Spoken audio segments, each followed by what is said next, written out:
Welcome, everybody, to another episode of Hollywood Kitchen. And today we are going to kind of revisit Rudy, as in Rudolph Valentino. When I first started Hollywood Kitchen, it was August of 2020 when the world was in a really bad place. Well, we still are in some levels. But anyway, what happened was we got hacked by a spammer who took over the Zoom, and we had a lot of technical problems. So I felt that as Valentino's anniversary of his passing nears, and I'll be at the event, I felt it was high time to revisit Valentino and bring Donna Hill, my friend and incredibly great cooking mentor, back for another episode. So, Donna, welcome back to Hollywood Kitchen. Thanks, Carrie. I appreciate it. It's always fun to do one of these, and I'm glad to be doing it this month for Rudy. Me too. Me too. It seemed like the right time. So, the first time we did an episode about Valentino, we made his spaghetti, which we should maybe do again someday. But for now, we're trying another. Sorry, close up is going through a cabinet back there, so please pardon noise. We've got a book that is called Cooking with the Stars. It was published in 1970, and there is a recipe in here for chicken from Parma. However, when I sent this to Donna, she had a lot of thoughts because the directions are misguided, to put it very mildly, evidently. So Donna is going to course correct me here. And we're going to start off with the cooking part because it is very, very hot in my apartment, and I would love to get that part out of the way quickly. So, okay, Donna, I've got my hot plate, which is very hot. I've got my pan with the butter. So what's the first thing? Do I brown the mushrooms? Throw in the mushrooms. Okay, so and they're going to take a little while to do because they're going to release water.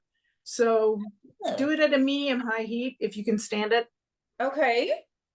And while we're browning mushrooms, for those who are watching who may not know much about Valentino, tell us about who he was, what he did, and why he still matters today. Oh, that's a lot to say about Rudy. That's a lot to say. I know, right? Who he was a massively popular film star in the silent era, as most Hollywood Kitchen people watching will know this. He immigrated from Italy and arrived in America at Christmas time in 1913, a very lonely 18-year-old young man, and had some very rough years living in poverty in New York, and made his living as a taxi dancer, among other things, before he made his way westward, dancing in a musical play. And he ended up in San Francisco and lived here for about 6 months, where, surprisingly enough, he was selling insurance bonds to make his living, and also dancing in Tate's Cafe and trying to rub elbows with the San Francisco socialites. He then made his way to Los Angeles after he met up with his friend Norman Carey, and said, "Why don't you come down to LA and give movies a try?" He had already tried films in New York. He made a couple of appearances as an extra in films in New York before he left, one of which is notably a film with Jack Pickford. And so he traveled to Hollywood and spent several years, as an extra or playing the bad guy, a heavy, in small parts. He had his big break, which was sort of abortive. He was cast in the lead in 1917 for a film called The Married Virgin, and the film still exists, and he's quite good in it. But unfortunately, it didn't get released at the time it was made. Financing was iffy, and getting it distributed was a problem, so it actually didn't get released until after he made his name in films. But in 1919, he was cast again as a villain in a Clara Kimball Young film called The Eyes of Youth. And this was a film that was divided into 3 parts, and he was in the 3rd installment, where he played a gigolo for hire who would entrap women for husbands who wanted to be divorced.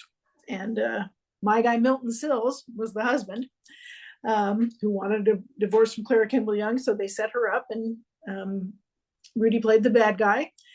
And June Mathis who was a famed screenwriter and producer at, well, not producer, but she was very high up in the hierarchy at Metro Pictures. She saw him in this and wanted to cast him in the upcoming film, The Four Horsemen of the Apocalypse. You're messing with the mushrooms too much. Just let him sit. Okay, okay. Just let them sit. They'll start to brown. They're gonna leach water. I You guess have to so. wait. You have to wait for them to do their thing, and they'll Okay. start to brown. Once they release the water, they're going to start to brown. So he was hired by Metro to make Four Horsemen of the Apocalypse, which of course set him up as a humongous star. Metro didn't recognize his star quality so much, and after 4 pictures with them, he left and signed on with Paramount for a 1-picture deal to make The Sheik, which, as we all know, was an even bigger success than Four Horsemen, and turned him into a superstar of the echelon that, was Douglas Fairbanks, Mary Pickford, Gloria Swanson. And why is he still important today? I think he's still important today because we're very lucky. Most of his films exist and can be readily available now. You can almost all of them are on DVD or Blu-ray. And so his films are very accessible, and he was, with the proper script and a good director, he was a very natural actor. Yeah. And his charisma is off the charts. I agree with you, Donna. He's at Hollywood Forever, of course, where I do my cemetery tour. And I get young people fairly often on the tour who love him, who are familiar with him. And I can't tell you how happy that makes me. Every time I see that, I'm like, oh, thank God, this is going to keep living on. That's great. That's great. Yeah. And it also helps that, the cemetery is very positive about, continuing the annual memorial service every year to commemorate and, remember his passing. Every year, August 23rd at 12:10 p.m. at the Cathedral Mausoleum, Hollywood Forever. It's Right. free and open to the public. Yep. And Tracy Terhune, who manages it, does a beautiful job. There's always a theme every year. And he brings memorabilia from his collection, He works like a year in advance on it too. Oh, sure. And this year it's going to be really nice because he's actually arranged with the Nethercutt Museum to have Valentino's 1923 Avion Voisin there at the cemetery, and people are going to have the opportunity to have their photographs taken with Rudy's car, which is really cool. And I think they might be talking about Monsieur Beaucaire. I'm not sure. I think also our dear friend Lara Gabriel is going to be there talking about Marion Davies' connections as well, and she's a infrequent collaborator too. Mm-hmm. So I think all of that contributes to Valentino's continuing popularity and his relevance today. I agree, Donna. So that was very beautifully stated. All right, so the mushrooms are pretty brown right now. Okay. You can take them out and put them, on a plate. Just put them on a side. Okay. Shoot. I'm about to go get a plate. Excuse me. Go get a plate. Okay.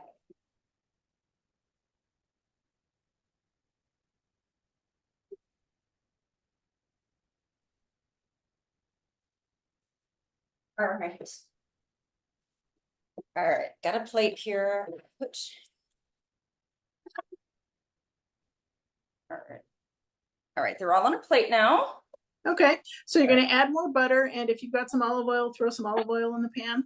Okay. How much olive oil specifically? A tablespoon or so, and probably the same amount of butter. All right. Let's see.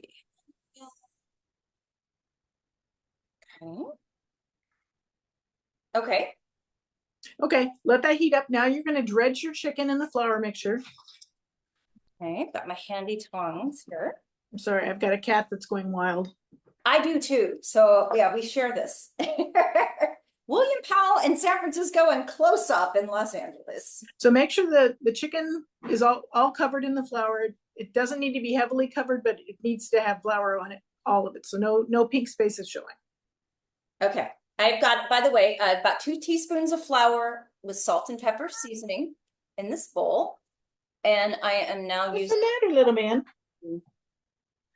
Okay, and now if the pan should be, medium high right now. Okay, it goes up to 6. I have it on 5. Okay, that's fine. Right. Okay, now hold up your chicken and shake it. There you go. And if the pan is hot, put it in. Just leave it alone. Don't touch it. Stop poking at it. Let it do its thing. You have to let the things Let cook. it do its thing. Okay, fair enough. Fair enough. So now you just let it sit. Keep an eye on it, and we'll flip it when it's lightly browned. Okay. So give it 5 minutes. Okay. Okay. And by the way, to anybody watching Hollywood Kitchen, I also want to plug Donna's wonderful book, Rudolph Valentino, The Silent Idol. Let me go get the current edition, because that's the first edition, which is out of print. Okay, very good. Give me just a moment. By the way, when Donna gets back, we're also going to look at some of her Valentino memorabilia too. And we'll take your questions. So if you have any questions about the life, career, and or food of Valentino, please comment on Facebook and I will check that out. What you doing, man?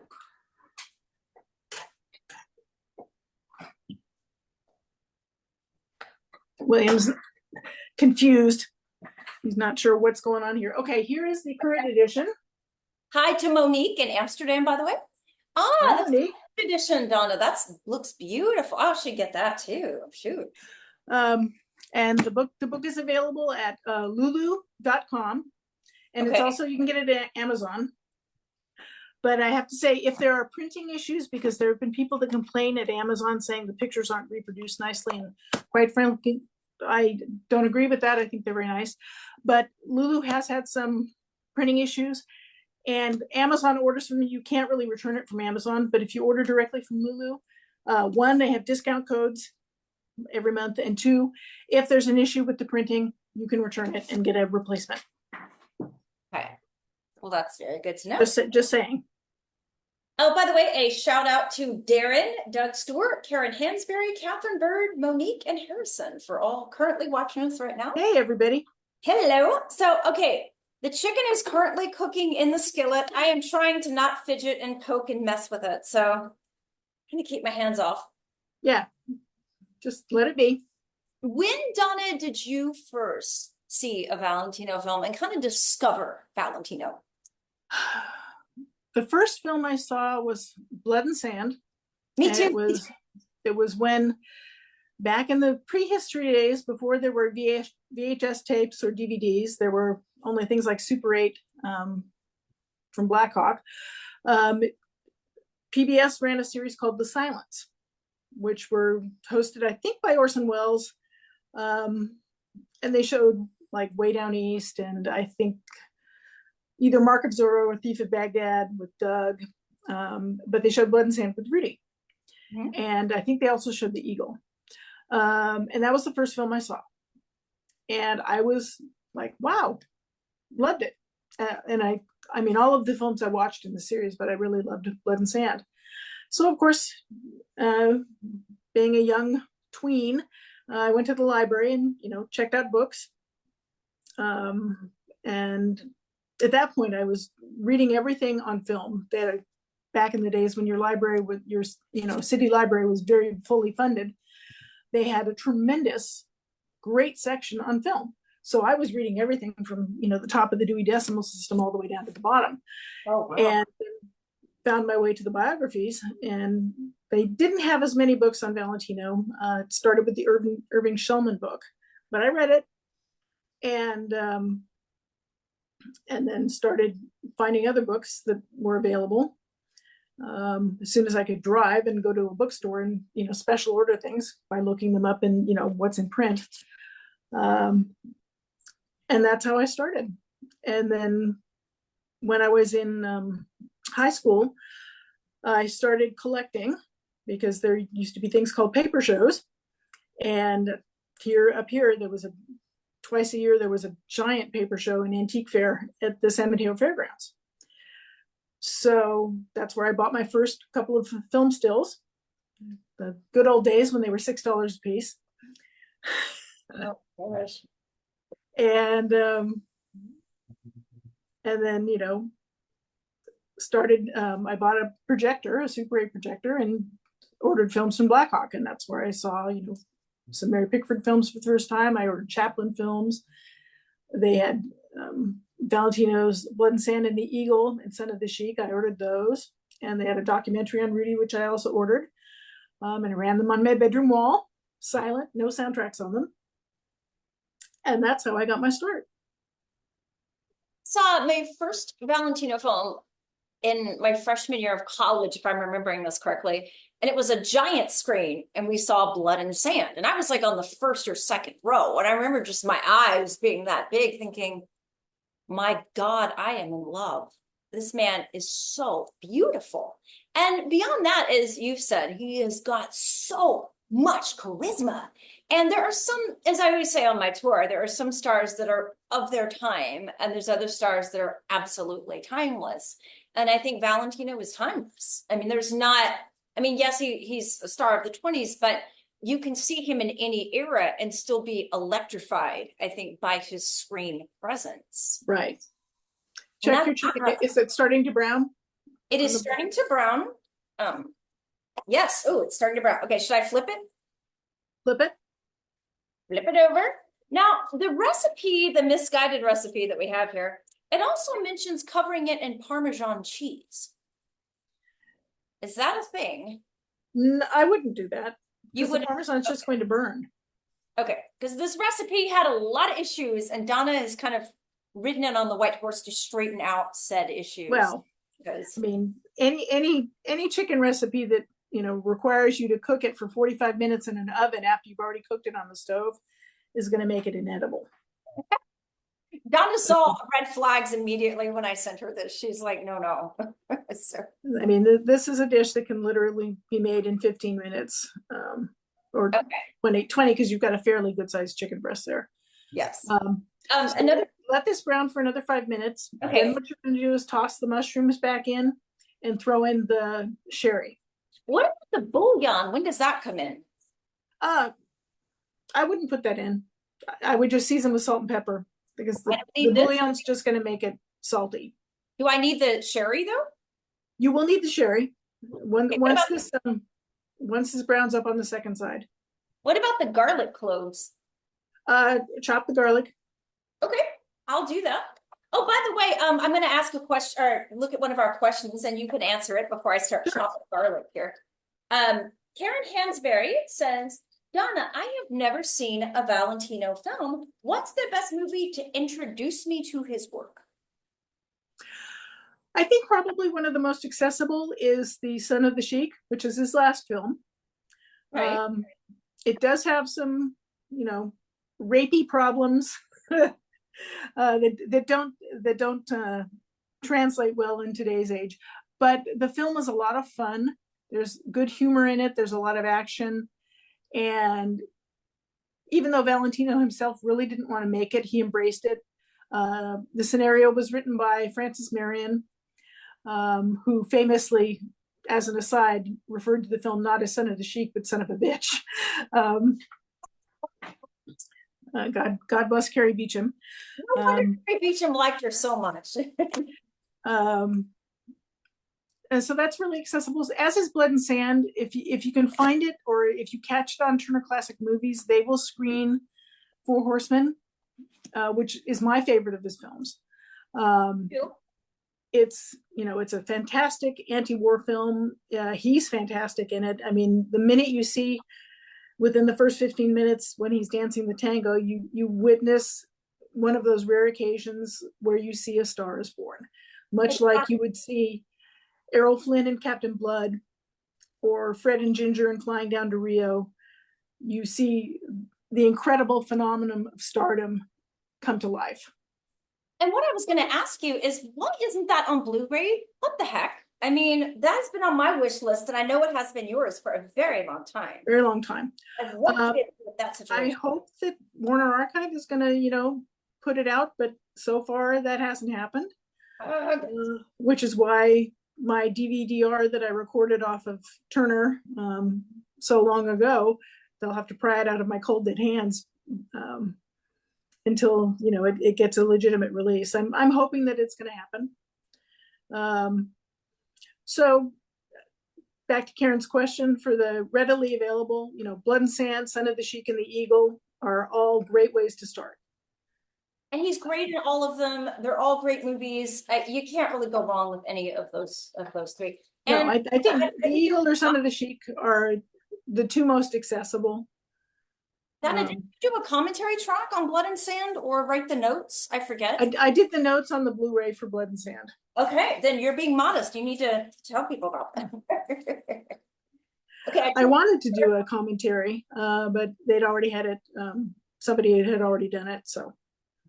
I chopped up the garlic. Now, when do you can throw it in the pan with the chicken. Okay. All right. And make sure it's in the butter and oil. And if you need to add a little extra butter and oil, go ahead and do it. I think I do. Okay. That's your sherry. That's the sherry. I thought it was the olive oil. I grabbed the wrong thing. It's okay. No. It's all right. It's nothing's going to be hurt. And I would also add a little salt and pepper. A little more salt and pepper. Yeah, sure. Okay. You're going to need salt, and because you didn't salt anything other than a little bit on the chicken breast. Okay, and now you can add in about a quarter cup of the sherry. I'm trying to figure out how much I just accidentally added. Oh, don't worry about it. It doesn't matter. There's no measuring. I'm sorry. Add the mushrooms back in. Add the mushrooms. Okay, so we've got diced garlic. We've got the chicken breast cooking in butter and oil. The diced garlic. Now we add in the mushrooms again. Okay. Now you can put in the sherry. Okay, we're going to add this cooking sherry. Yeah, either that or if you have, and put in like a quarter cup. Don't be stingy. Okay. Don't be stingy, baby. That's right. And now you can bring that up to a simmer and then cover it. Okay. All right, so I'm gonna turn it up to 6, by the way.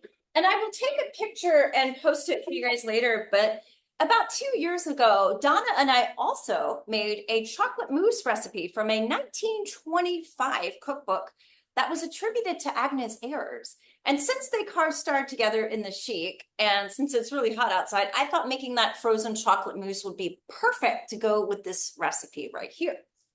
Which kind of begs the question, what were Valentino's culinary skills like, Donna? Well, he did cook. Apparently, when he was between films, when he was living with Natasha and Paul Ivanhoe, they would go to the beach and, get clams or crabs or whatever they could find. And they would roast them out over an open fire. He made spaghetti, and there's a picture in my book, and it's fairly common to be seen around the internet, where he's standing at a small table with a pot, and he's got a giant 6-foot long thing of spaghetti that he's holding up. You technically don't cut it, right? Pardon me? You technically don't cut the spaghetti. You're not supposed to. You're supposed to just twist it. That's debatable. I've seen Italian people break spaghetti when they make dishes. And, I think it's okay. I mean, if you're eating it at the table, no, you don't cut it.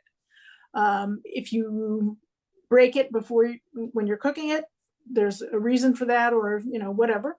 But Italians have done it. It's not something that is completely verboten. But I wouldn't sit at a table at an Italian restaurant or in someone's home and use a knife and fork to cut spaghetti.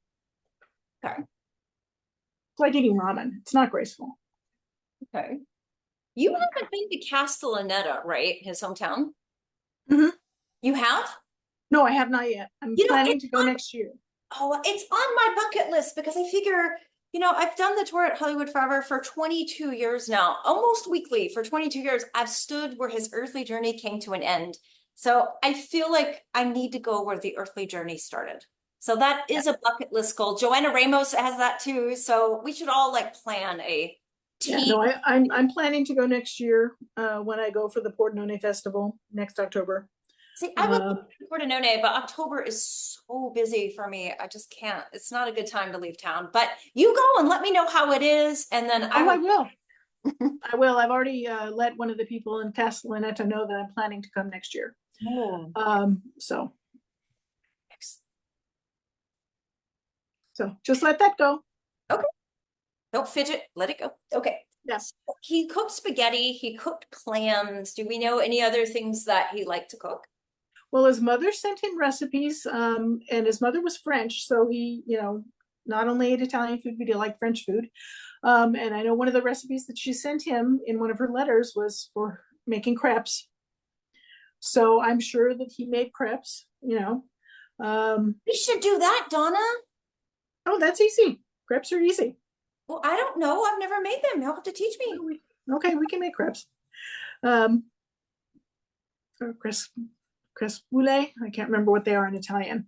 Um, but you can use them as the basis for making, manicotti. If his mother sent him that recipe in a letter, it doesn't get more legit than that. Yeah, I mean, who knows if he made this from this particular cookbook that was published in 1970, but I doubt it.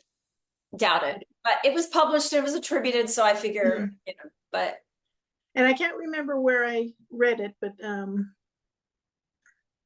there's a memory I have somewhere that Paula Negri said that she wished that she had had his meatball recipe. ooh. So, I do have a Greta Garbo Swedish meatball recipe in one of my Hollywood vintage cookbooks around here, and I should do that at some point. you should. Swedish meatballs are yummy. I hear I've got so many episodes I want to do. It's just a matter of getting to them, because I have to test the recipe, try to make it, find a guest, find a time. There's a lot of moving parts to some of these. Mm-hmm. But I mean, I'm glad we're revisiting Valentino because I've been meaning to do this. We tried to do, okay, the first time we did the Valentino spaghetti, we got hacked and had all these technical problems. And then I was staying with you in San Francisco and we were going to do one. And I woke up and it looked like someone clocked me. I had a huge spider bite on my eye. My eye was swollen. So then we couldn't do it that time. So there's been a history of obstacles, but we're not going to let Yeah. those get in our Well, way. we did the Agnes Ayres episode, and I did one of your Oscar shows. Yes, you've done the cook along. You made George Arliss's Green Goddess dressing. Mm-hmm. So yes, you've been a frequent Hollywood Kitchen contributor and collaborator. Check your chicken. You may need to flip it. Is it Oh, bubbling? wow, it sure smells good and it looks good too. Wow. Okay, I will flip it. How much liquid is in the pan? There's quite a bit of liquid in it.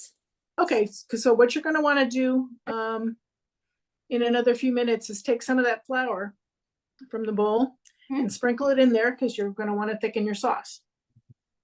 Oh, okay. So take some of the flour that's in your bowl there and you will put it in there like a tablespoon. Do I do that right now or do I wait? No. Give it a few more minutes because I'm sure the chicken breast is not cooked. But you can turn the stove down. You don't need it going full blast now. It is going full blast or it shouldn't be. You had it going full blast at 6, right? Turn it down to about 3. 6. It goes up to 6, the heating. Okay. Turn it down to 3. 3. Okay. Done and done. And we'll let it go for another couple of minutes and then you can add the flour and stir that in so it's not lumpy. Okay. Very cool. And if you want to, you can take some of either some of the sherry or take some water and mix it with a tablespoon of flour so it's like a paste, and then you can put it in so it won't be lumpy.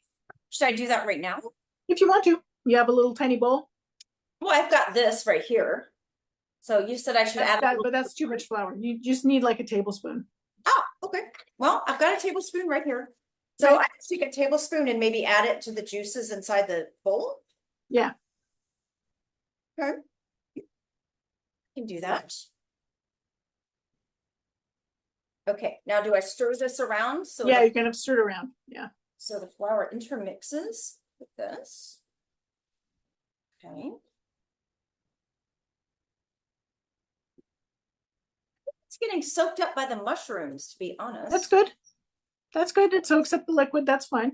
That's kind of what they're doing, but I'm not seeing a paste or even a It does, no, it's not going to be a paste. It's going to turn it into like a gravy. It's like, going to make it a sauce. It's going to thicken your sauce is what it's doing. okay. So I'm not really seeing any kind of sauce in here, actually. Okay, add some more wine then. Add some more wine. Okay. I will do that. I will do that. So, so another question about Valentino and the culinary world. So he would have had the French influence of his mom, but he was also from southern Italy. And tell me about the culinary differences between southern and northern Italy, because I have heard that there are a lot of them. I don't know all of them, but I mean, what I always associate with southern Italy is, heavier dishes, more tomato based pastas. In northern Italy, there's less pasta. They typically use rice. So Okay. if you think like, risotto Milanese, which is, basically just peas and a good stock and wine. And it's a much lighter dish. I mean, there's more seafood. I mean, but southern Italy, they seafood land, so they have grilled seafood of all sorts. I mean, I haven't found any Italian food in Italy that I've ever tasted that has not been delicious. And a lot of it, is, well, I think Roman food is still very indigenous to the area. I mean, pizza is everywhere in Italy now, and it's not like pizza you get here. It's very different, and it's delicious. Nothing wrong with it at all. I've been to Italy twice. I've been to Florence, Tuscany, Siena, and then this past November, as a belated birthday for myself, I did a European trip, which I haven't even posted about yet, but I went to Milan and I went to Turin.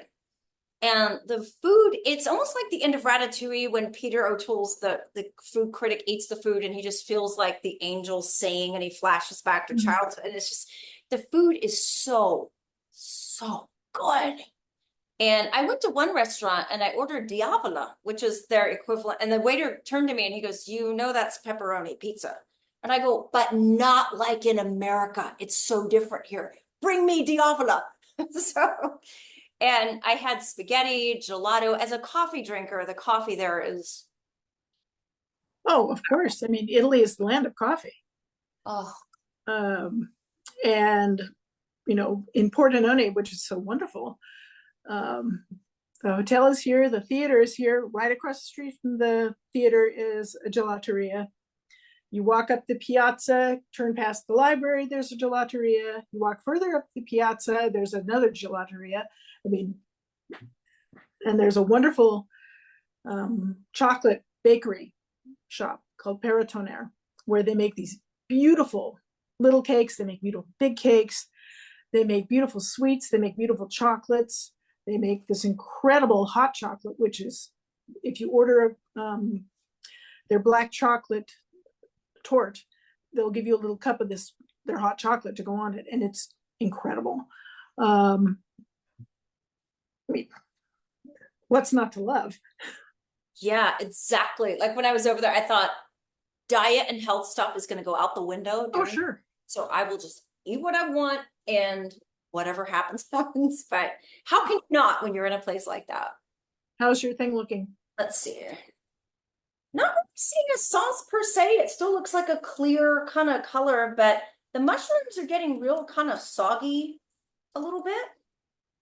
I don't know if that's normal or not. That's normal because you didn't let them brown up enough, but that's okay. It's okay.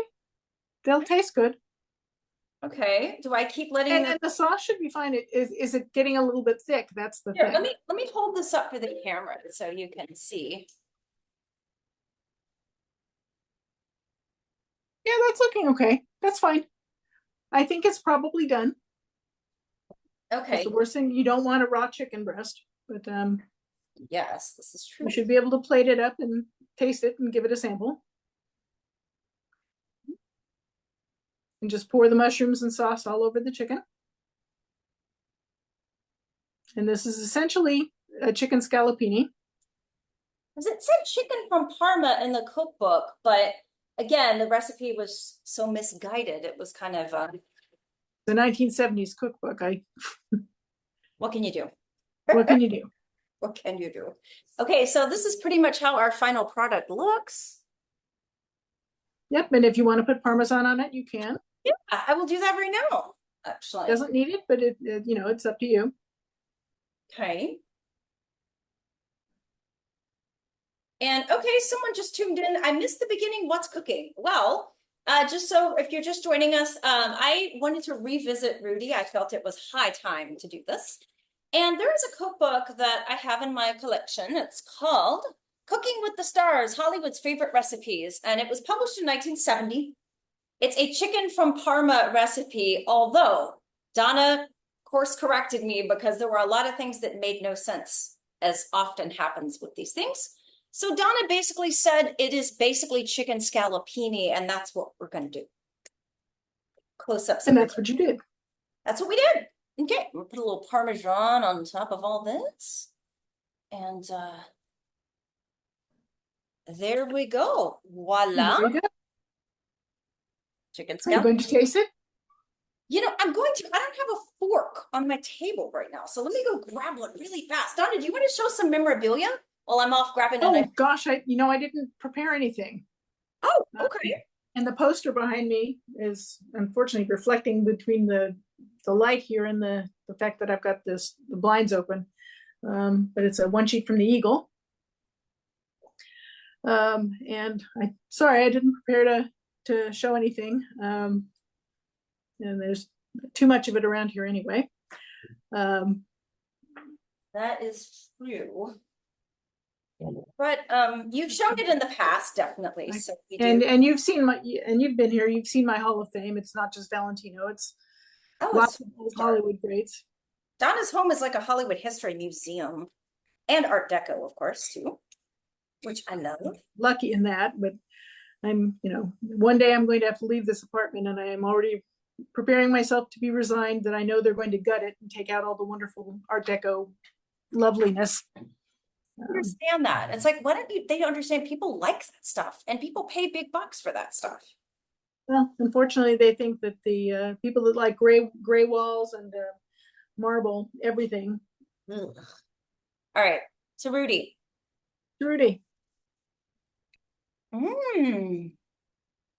Oh, wow. It's really good. Good.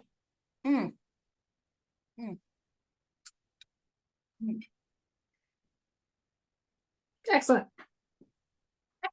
Excellent. Okay.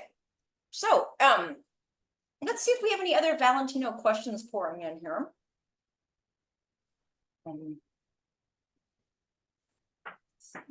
This problem with this Facebook feed is sometimes I won't see that many questions and I'll be like, oh, I guess no one had a question.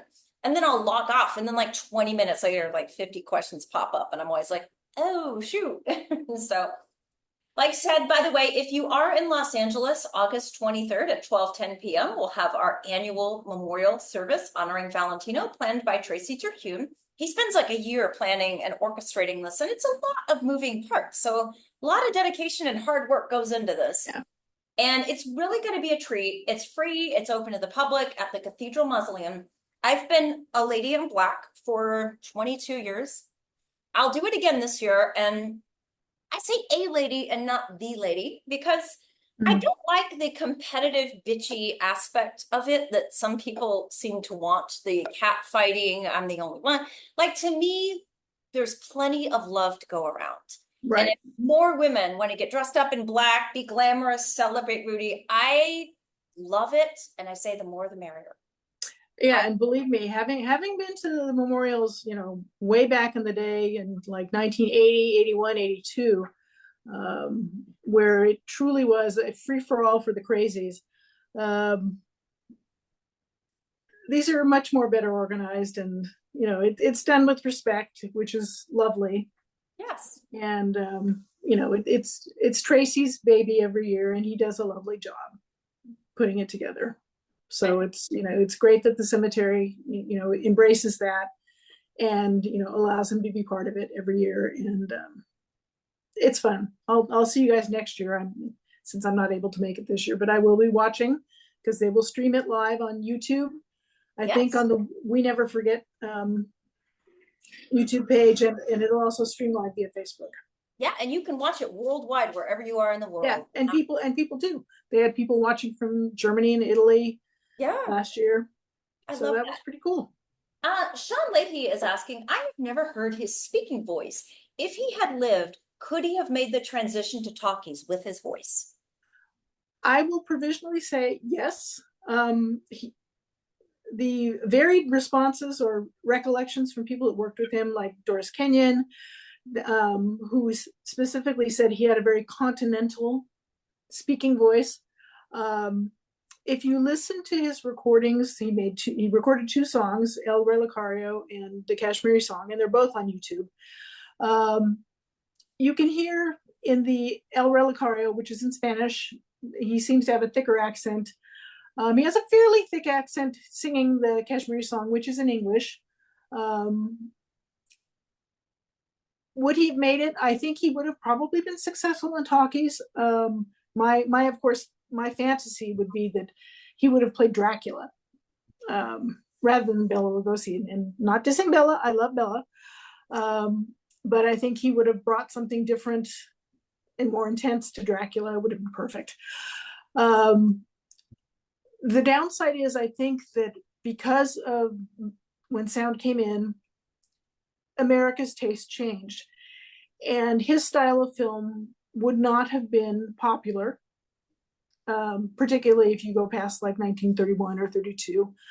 And then his European character was seen as more of a humorous or spoofy kind of character.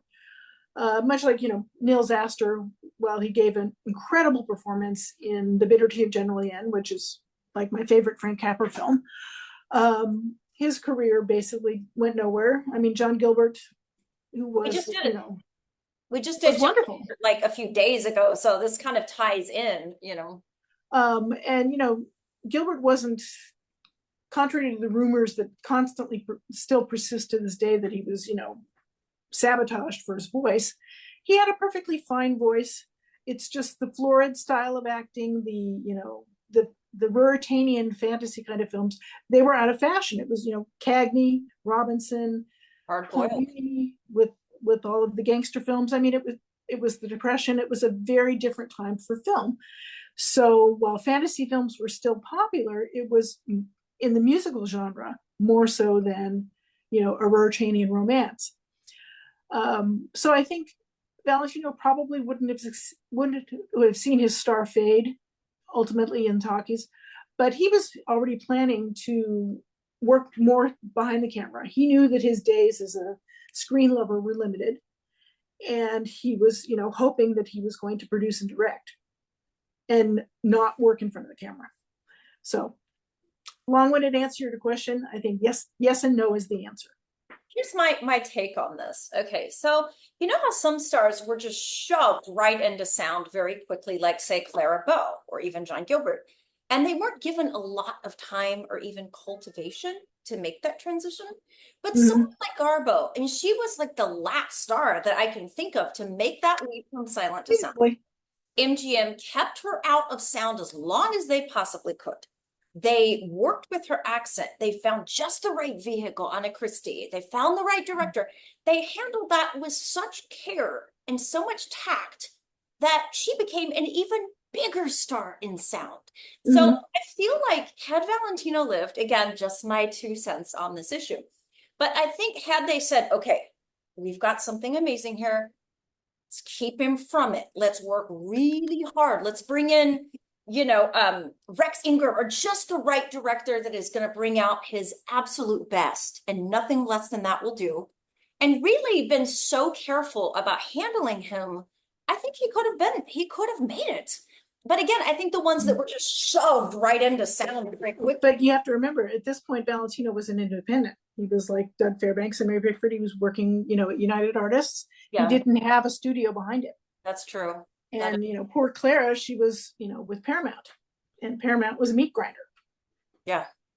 Because it wasn't one year, 1925 or 26 or 27, she made like 15 movies that year. That's Yeah. just appalling. It's no wonder she had a mental breakdown. Honey, no, no, you don't need that, sweetheart. Guest appearance by close up. Donna, say hi to my panther. I said hello to Willie, to Close Up. He is a beautiful Black Panther. The other day I was eating a tuna wrap and I got up for 1 second and next thing I know, I came back to my desk. He had stuck his phone all over the sandwich and was basically eating my lunch. And I just kind of gave up and just let him have my lunch. Oh, sure. One night I Don't made show your butt to the camera, sweetheart. cats do.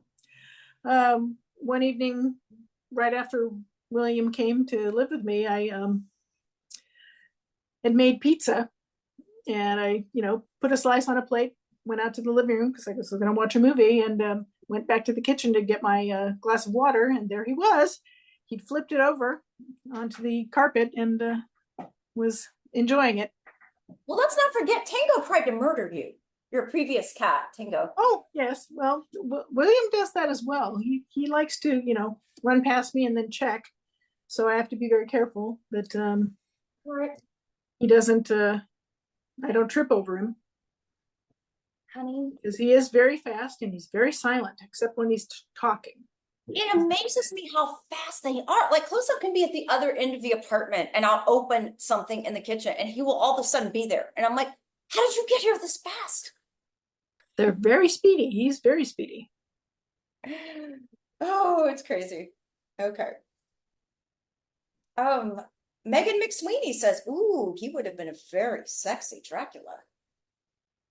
All I right. agree. I think it would have been great. If you see Yes, there's a photograph of him from Beyond the Rocks that is fairly common, although some people have photoshopped it into like, rock and roll kind of stuff. But it's from the flashback sequence in Beyond the Rocks where he plays a highwayman, and it's just a straight on portrait. And I call it the Dracula shot. It is the thing that reminds me of him as Dracula. very cool. So. Also, Chris Reaney, my dear friend Chris Reaney, a question. The Valentino estate sale. I saw one catalog online. Was there a more detailed catalog published? I'm a phonograph collector and would love to know which model Brunswick Panatrope Valentino owned. He had a pianola, player piano. When he and this came up in one of the Valentino groups because a photograph somebody posted saying it was Rudy with Harold Lloyd. It's actually Rudy, and I think I have it in my book. I think when he was on his last trip and he was in Chicago, he was stopped at, I can't remember the name of the shop, but he was ordering a deluxe, beautiful custom radio for his house. Sadly, unfortunately, he didn't live to see it. I'm sure he had a radio. I don't remember if it's listed in the estate catalog. The estate catalog is roughly 100 pages. It's fairly detailed on a lot of the antiques. It lists a lot of, stuff from the house. And by the time it gets to the books in the last section, there's a lot less detail. But I'll be happy to take a look at it after we get off the horn here and see if his phonograph is listed, whatever he had. And I'll post it in the comments here. And my friend Angie Schneider, who is a frequent collaborator on Hollywood Kitchen too, she is also knows a tremendous amount about animals. And a while back, she gave me a cemetery tour of the animal cemetery in Calabasas. And I got to see Kabar's grave. That was Valentino's dog. And Joanna Ramos went with me with her friend Heather, and they cleaned up the grave and kind of took care of the grass around it. And that was unexpectedly very emotional for me, seeing Kabar's grave as a fellow animal lover myself. Well, yeah, he loved animals. And if you look at the photographs of him, with his animals, it's obvious that, there was a real bond. He loved his dogs. I have no idea if he had any cats. I'm sure they must have had cats somewhere at any of his places, even if they were just outside cats to deal with rodents, etc. But he loved his horses, and but he really, really loved his dogs. He had dogs, as soon as he was able to hear, oh my God, what's the matter? We both Sorry. soon interrupted by our cats tonight. So Yeah, it's clear. He wants some attention, is what he wants. I won't pick him up because he has yet doesn't know that the dining room table is a place that he can actually jump on. Because right now I have it covered with stuff because I'm free cycling stuff out of my apartment, and the dining room is my staging area to get rid of stuff. But back to Valentino, I mean, he had his pair of German Shepherds right around 1920. There was a pet monkey. He liked Natasha's little lion cub. And then, his brother was horrified when his brother came to visit in 1926, and they were traveling back across from New York to California. And Rudy had just purchased Centaur Pendragon, which was a wolfhound, and he paid $500 for this dog. So his brother was horrified. I mean, I don't know what $500 in today's money is, but I'm sure it's considerable. But he had a very close bond with Kabar. And, the stories are that, when Rudy passed, Kabar sort of went wild. And while his brother tried to take care of him, the dog was basically wild in the Hollywood Hills and remained around Falcon there, but, passed in 1929. And the rumor was that, of course, the dog was heartbroken. So. now, that cemetery was very emotional because I'm such an animal person myself, and I think they give you so much unconditional love, and they don't care who you are, what you make, what you do for a living. Like, they don't care about that crap. They just love you. And for some reason, I got so emotional seeing that grave and seeing that cemetery. And the mausoleum, if you've never been down, it's really cool. There's a mausoleum from the 20s at the pet cemetery, and it's got animals in the stained glass. It's really, really nice. That's nice. I know that Lionel Barrymore's cat is there, and his cat was named Pukey. But I've seen several markers, and there's somebody else, I can't remember who. It might have been Harold Lloyd, did several markers for their generations of animals. Oh, definitely. So another question, Donna, because all the time, because of the cemetery tour, I get asked about Falcon Lair, and people want to see it, and I'm always like, yeah, I'd like to as well, but I think we'd need a time machine. So update us about what's going on with Falcon Lair or not at the moment. Well, from what I understand, I mean, the property was purchased several years ago from the gentleman I knew who owned it. Who me and Tracy were some of the last people to actually walk the floors of the original Falcon Lair before it was gutted. So that was a treat and a treasured memory. I mean, even members of the Valentino family, of this era, several generations past Rudy, never got to see Falcon Lair. So, once Tom had opened it up, and was doing remodeling and such, it was great to be able to see the house and walk the floors and, feel what the floor plan was like, and see the few things that design things that remained from Valentino's time. There was not much because Doris Duke had completely removed all of the California Romantica kind of stuff and turned the inside into French Provincial. And so she took out all the beautiful fireplaces and everything and replaced it with, French fireplaces.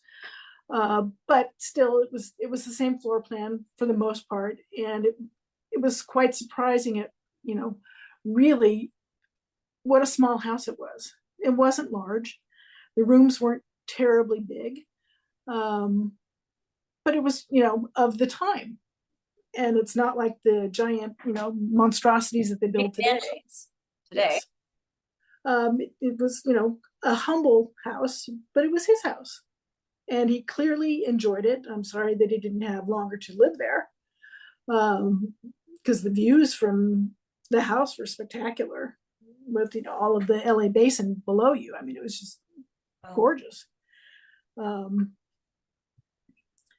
So, the current owners, they're going to build a structure if they're not already building it.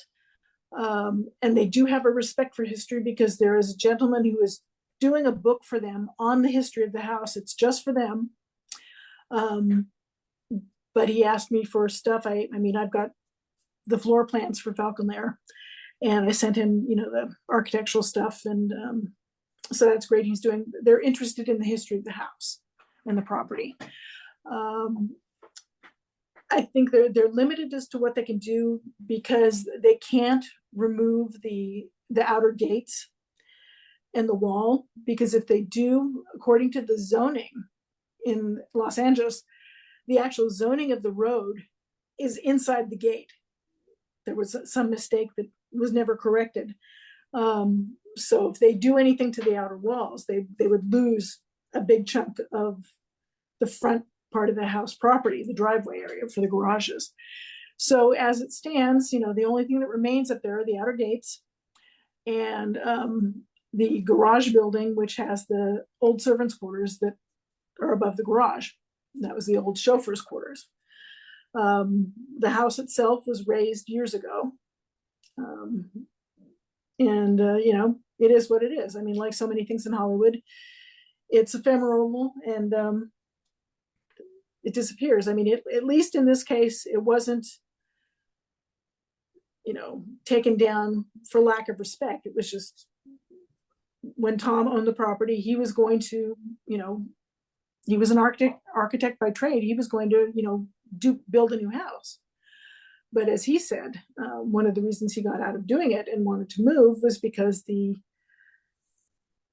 paperwork and all of the minutia and all of the hoops that had to be jumped through for Beverly Hills and the neighborhood and the hills there, it got to be such a headache. He said, screw it. And he gave up. Angie and I were talking about a while back, I think when we did the Jack Oakey episode, the number of celebrity homes owned by a classic movie star that the public can visit in LA. I think you can count on one hand. Please feel free to comment if I forget any, by the way, everybody watching. But I think there is the William S. Hart house, which is, I believe, in Sylmar. I don't know what's going on with that right now, but I know there's a situation with that one. There is the Will Rogers house, which I have toured. And I love that one because it's more or less frozen in time from when he was there. And I love that. There's the Marion Davies Beach House, the Annenberg Community Beach House on PCH in Santa Monica. There is, let's see. Guys, help me, chime in. Oh, there's Oak Ridge, where Jack Oakey and before that, Barbara Stanwyck lived in the valley. That one is accessible. And so that's 4. I'm trying to think if there are any more that you can go to and see. Please comment, guys, if I'm missing anything. But the point here that I'm making is there's not very many. And that's, to me, unfortunate because I love seeing where someone lived and honestly how someone lived. I think that's such an interesting thing, Sadly, that this happens, I think, everywhere. If you're looking at a vintage house and you like me, I love Art Deco, I love Craftsman, I love California Romantica style. So many of those, if someone buys them, they got them. And so, they look great on the outside and they lose all of the vintage detail. And it's sad, but what can you do? I know I'm a purist. Someone buys the property and it's theirs and they can do with it what they want. I know I'm a purist and a preservationist, but I can't apologize for that because when I was a little girl, I grew up, my mom and dad would take me to historic home tours like every opportunity. So I grew up doing that on a pretty consistent basis. And, I love the idea that you're walking in the footsteps of all these people through decades, even hundreds of years before you. And there's something so powerful about that. And I love looking at the way people lived in different eras. And I don't know, I've lived in mostly older places. I've lived in LA 24 years. Where I'm in right now is like the early 60s, late 50s, newest place I've ever, I think, lived in except for college. But anyway, And I try to decorate in the era where I'm living. I try to make things as close to that era as I can. And I don't know, I just mourn the loss of when we lose these things because there's such a part of our cultural history. You know, Mhm. guys, can anybody out there think besides Jack Oakey, Marion Davies Beach House, Will Rogers, and William S. Hart, anybody think of anywhere else that the public can go? Hearst Castle, that's a really good one. That is a trip. It's about 4.5 hours north of LA. That's a good one. Monique is saying Pola Negri's house. Do you know what the deal is on that one, Donna? Well, her house is still standing. It looks much the same. I don't remember the address off the top of my head. Tracy and I did a tour of places Okay. years and years ago, and stopped by Pola's house, and it's not like hidden behind a giant hedge or anything, so you can still see the front of the house, and it looks the same. I don't know if it still has a pool, but it's still there, and you know. Oh, Megan McSweeney reminded me the Joel McCrae Francis D house, and I should know that because I did a Hollywood Kitchen from there. I Yes, actually wanted, huh? yes, you did. I tried to get Wyatt McCrae to let me cook on Francis D's stove, and he had to put his foot down somewhere, and I get that because it's not wired. It would be like a fire hazard or something. But it was so cool to get to go into that farmhouse. And I think they only open that up like once a year. But they do screenings on the property in the summer. So you can go up there, meet Wyatt McCrae, see the property, see how they lived. And I think that's just fascinating. So if any of you Mhm. get a chance, I'll post links to all of these too. Okay, so that's the fifth one. That's the fifth one I can think of in LA area that you can see technically where that person lived. Right. Let's see if we have any more questions rolling in. Monique said Pola's house looks like the White House. Interesting. Clara Bow's house, yeah, she has a bungalow, I think, that was recently purchased by someone who's putting up Mm. a retaining wall. It's interesting though, because a few years ago, a guy took my tour from Orange County and he hired me. He said, I want to hire you to do a Hollywood home tour privately for me. And he sent me a list like this long of all the stars he wanted to see. And I told him, I said, well, you're going to need to give me a while to do research. And I got back to him and I said, well, the problems are this. It's either completely demolished, like say Pickfair, or it's behind a gigantic shrub and you can see almost nothing, or it's been altered so many times, like Joan Crawford's in Brentwood, that it just doesn't bear any resemblance to how it looked when that star lived there. But Right. I still managed to give him a good tour. I downloaded as many photos as I could, found as much stuff as I could. So I made it work, but it just made me wish so much that these were in different shape and obviously easier to find. Yeah. And that's the problem. I mean, if you go to where Jimmy Stewart lived, or any of those people lived in Brentwood, so many of those homes, they've been sold and they're gone. I know it sounds silly, but like if I won the lottery and I could afford a star home, I would go to town. I'd basically have a screening room dedicated to them, poster galleries, I'd have charities and events over. I would want to share it with the world because I would feel like this moral obligation to do that. Of course, the neighbors would probably hate me, but whatever. Anyway, That could be a problem, because depending on how the zoning is, yeah. getting permission from the local community or whatever, that's a problem. I'd have all my Turner Classic Movies friends like sleeping over during the festival. I'd go to town. That's true. Oh, I know. When Falcon Lair went up for sale in 2008, 2009, this was just the very beginning of the Powerball, and a bunch of us, I was living on the East Coast at the time, that we all, bought Powerball tickets. And that was my fantasy, that I would, win enough money to, in our giant group purchase of Powerball tickets, that I could purchase Falcon Lair and restore it.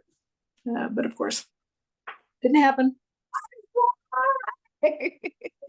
See, the money is always in the hands of the wrong people. Like you would have made that a Valentino shrine. It would have, you have impeccable taste, by the way, having stayed with you. I know this. Like you are great at decorating. You've got a terrific eye. You're a darn good cook. I mean, dude, you need to own that house. That's just I don't, and it's not going to happen. I know So there is something kind of to be said for just being happy with what you got. I try very hard to do that every day. But yeah, all right. I can't complain. I have so much. I've been gifted so much, and I live in a beautiful city that gets a lot of bad rap. And I have a gorgeous apartment that desperately needs painting, but otherwise, you know, it's my house. I love San Francisco. I think it's a fantastic city. I try to get up there every opportunity I can. I love it. Mhm. Me too. I love living here. LA too. Weather's perfect. Can't complain. It's rarely hot. Can be your weather. Like all the whenever I'm sweating in LA, I'll be like, dare I look at the San Francisco listing on my weather app? Dare I do that? Yeah, Because we're at 60 degrees today. why aren't would Close Up and William Powell get along? Because maybe if I, I don't know because Close Up is an alpha cat, and I think William was too, where he came from, because he caused stress with the clatter of cats where he was, in sanctuary. And when he left, they all relaxed. So, oh my gosh, that's so funny. But yeah, I think Close Up is extremely alpha as well. But okay. So in any case, I guess wow, it's already 6 o'clock. Okay, so wrapping up about Valentino, I do want to say, I always say on my tour that I can show you the graves and I can tell you the stories, but the movies are how they live on. And this year, they are going to screen Monsieur Beaucaire on August 23rd at 7 o'clock, I believe, at the Lumiere Cinema in Beverly Hills. So if you can attend the Valentino service that day at 12:10, awesome. But if you want to make it a full Rudy day, I really recommend seeing Monsieur Beaucaire at the Lumiere Cinema. And I will yeah, get links to that. it's a nice print from Tracy's collection. It's a good 16 millimeter. The most beautiful print is at the Library of Congress, which I keep nagging people that release films, on Blu-ray and DVD, saying this has never had a legitimate release. They have a gorgeous print, but of course it's got donor restrictions from Paramount, even though it's public domain. But if you're in LA to get an opportunity to see this film, and not in the really crappy, washed out DVDs that Grapevine has put out, which is terrible to look at. It's a good opportunity. It's quite a witty film. It did very well in the big cities, less well in the rural areas. Did fantastic in Europe, in London especially. It played for a long time.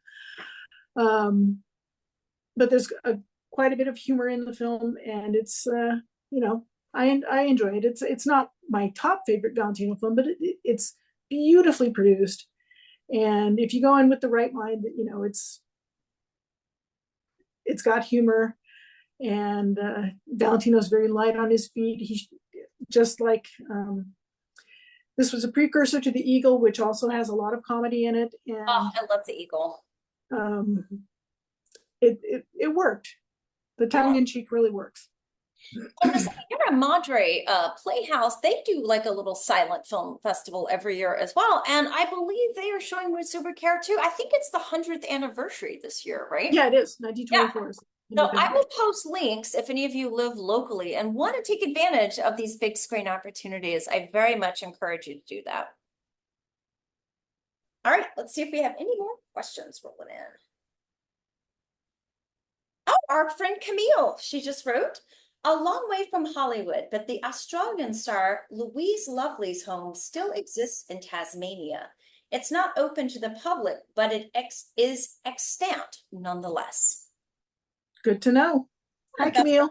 no, Miss you. no, we love you, sending you love. Yeah. So, okay, very cool. So, any final thoughts? Just have fun next week at the memorial service. I'll be watching from afar. Um, it'll be good to see familiar faces and see what Tracy has cooked up for it. Um, and I'll see you maybe in November. Yes, is November when they're doing the next San Francisco Silent event? No, the day of silence is going to be February next year. Oh, that's right. What's going on in November? forget. I don't remember. I'll have to look. It's I don't think it's a San Francisco silent event, but it's a silent event of some Either kind. way, we will see each other soon. That much is Yeah. true. And by the way, if we didn't get to your question on Facebook, Donna and or I will happily go back in and answer, especially Donna, because she has so much. Yeah, and I need to go look at the estate catalog to see about the radio. Yes. And again, I want to plug Donna's book. It is excellent. And Donna, as Kevin Brown. And here's the revised edition. Revised edition. As Kevin Brownlow himself has said, Donna truly is an expert on Valentino. And I'm very grateful for her friendship, her cooking expertise. Yours too? Thank you. And her willingness to do these Hollywood Kitchen episodes. My pleasure. All right. So thank you, Donna. And thank you to everybody watching. I do have a little Patreon, by the way. And any money from that goes to buy groceries to do these episodes. And I always appreciate it. And please stay tuned for more food, fun, and film history from Hollywood Kitchen.